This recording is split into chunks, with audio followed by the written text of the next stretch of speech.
In this video, I'm going to teach you how to use Sony A6000 as webcam. It's a very easy process, so make sure to follow along.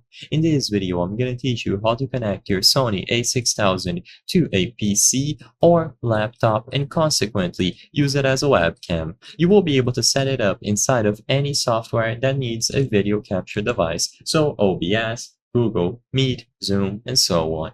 In order to set it up, you don't need to download any additional piece of software, but sadly, you will need two adapters. So you will need the Elgato Cam Link. This is what's going to allow you to use a USB connection for your camera and connect it to your PC, and a micro HDMI to HDMI cable. You can find them on places like Amazon, and after you purchase both of these items, you will be able to establish your connection to your PC to use it as a webcam.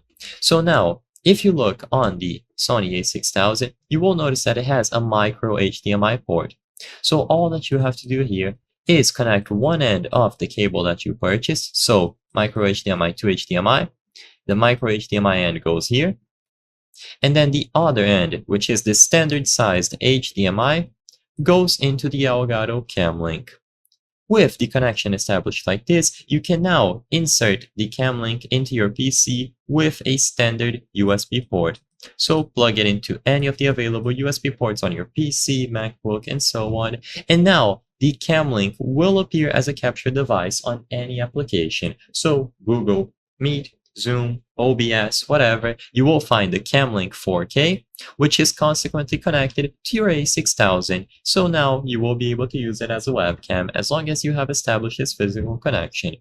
There is also the option to do a wireless connection, but I believe that is more unreliable. So if you want to, you can explore that on your own time, but it might be more finicky to set up. So for this video, I highly recommend that you do it through this wired method if possible. I hope I was able to help you on how to connect Sony A6000 to as a webcam.